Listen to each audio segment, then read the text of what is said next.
Hey guys, it's Jeremy here. We are currently experiencing a ton of, as you can see here, a lot of bright light, a lot of wind, a lot of snow, and just winter fun all around.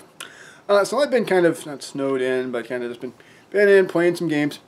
And I was going up to, I've got my PS3 in my room, and I just mainly use my 6-axis pad if I ever play games. Usually it's just up there for DVD watching or YouTube watching before I go to sleep. And I decided, well, I'm up here. I kind of like being all toasty up here. So I'm going to stay up here and play some games. I did that today. Luckily the weather has calmed down, so I'm now able to get on my computer and get some work done. I was playing some Under Night. And I'm not going to talk about the game itself because it's under embargo for 3 more days, or 2 more days now, because it's the 15th. But I am going to talk about the controller I used to play it. Whatever this is called, I actually have no idea. It is a 360 style PS3 pad. I've had this for a while, didn't really use it much for ages, honestly. And the back of it is 9221A, so it's called the PS3 Rapid Fire Wireless Controller. It has no branding. It has a little red, black and red PS thing there. Now underneath is a rapid fire. I'm not sure you can quite see the text. There you go. Now you can see it really clearly. But that is the rapid fire. And I really didn't use any of it. There's no point in a fighter because you need exact timing, and you can see. I think it has like 4 different blink settings, and there are 4 different speed settings, and that represents it with the blink here, which on the guide light, which eventually becomes blinding, or seizure-inducing, I should say, because it's so rapid, it's so weirdly timed. But you can hold it like a 360 pad, it's really comfortable. D-pad is really good. It's nice and it's a little bit like the Ouya, but a lot more comfortable. It's not quite as stiff. You can rest your thumb right in the middle of it, and your bone right in your. You can kind of. I'm not doing a good job of that actually, but nonetheless, there's the D-pad, and it's really kind of comfy. You can see where it's got a little groove in there. Start and select are same size they are usually, but they're in that start menu button position.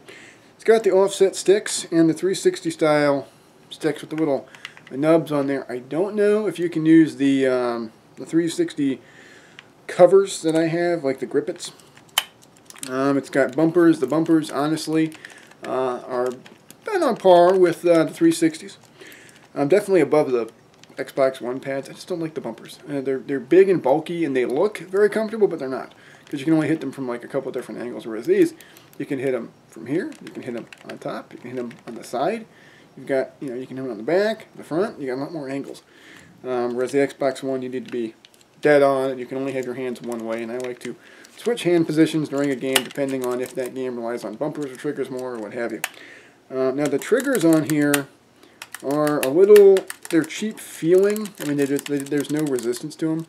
I assume they're analog, but I'm honestly not sure because I was using them using a fighter. Now with Under Night, it's actually a 4-button fighter, so you really don't need anything. You don't need the bumpers or triggers. But I should have tried like MotorStorm. So I assume actually that it does have that functionality, the analog functionality. It's whatever this logo is. Is the brand of this thing. There, you can kind of see it now that I'm blocking up the sunlight. Yeah, there you go. Now you can see what that is. So if you see this controller, should you buy it? Well, let's see. If it's in the $20 price range, I'd say yeah. I like the build quality is really good. It feels nice and sturdy. You can probably hear that shaking around. I don't know what that is. It might just be the. I think it's just the buttons, or the. Oh yeah, the L3, R3 work really well. It's really comfortable, and I actually haven't tried this pad in a long time, so it probably has a hell of a lot of charge on it. I knew where it was for a while, and I just didn't use it because I had my good pads, and I didn't want to run the risk of damaging my DualShock 3, so I was like, well, I'll use this. And there's also an off-on switch here. I don't know what that means. 6-axis maybe? I don't know, there's an on-off switch. Or maybe it's for the power on the thing. I don't know.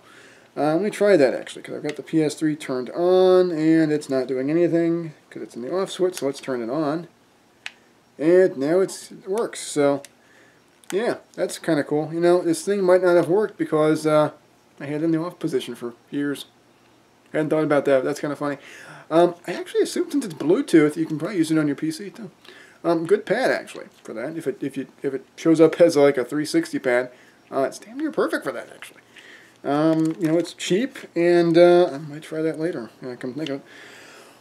But this is a darn fine little controller, and I don't know if I'd say I have a new favorite pad, but if I have something like, well, I had the UFC game. That's, I think, part of the main reason I bought this. UFC 2010, they sent both PS3 and 360.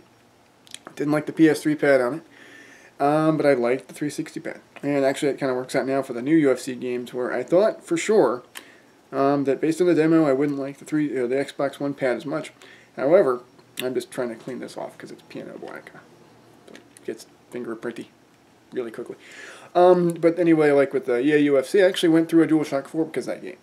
And I damaged the sticks on my other DualShock 4. So I wound up with two kind of busted pads. One at least works because of that damn game. So it was it $12 on Xbox One? Yeah, it was pretty cheap.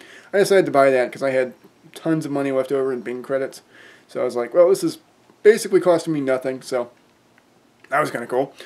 And, you know, I've got it now on there, and I haven't had any problems with my Xbox One pad. So I must say, on an unrelated note here, buy EA UFC on the Xbox One, because even if it lacks, you know, resolution or whatever, I personally don't care about that. Like, it's nice, but for me, the Xbox One defaults 720p because my capture card's only 1080i, and I only really play games on there because it's on my 1080 on my capture card, because my TV's 1080i too. So, what's the point, you know? Yeah, I don't really care all that much, and, you know, to save that kind of money, yeah, sure. So anyway, on to this. If you see it at, like, gosh, if you see it on eBay, make sure you're buying from a legit seller.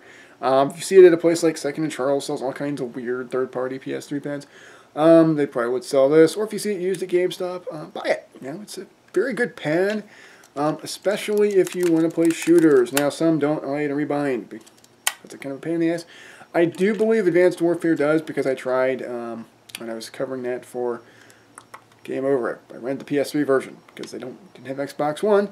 So I rented PS3, and it worked fine once I rebound. But of course, you can only rebind the controls in between multiplayer sessions. Don't know why you can't do that in the main menu, where there's 1,000 options, but you can't. So anyway, I've done enough ranting, and I might do some more stuff later. We'll see. I've got some UFC stuff I'm going to upload. I just need to organize it. So see y'all later. Bye.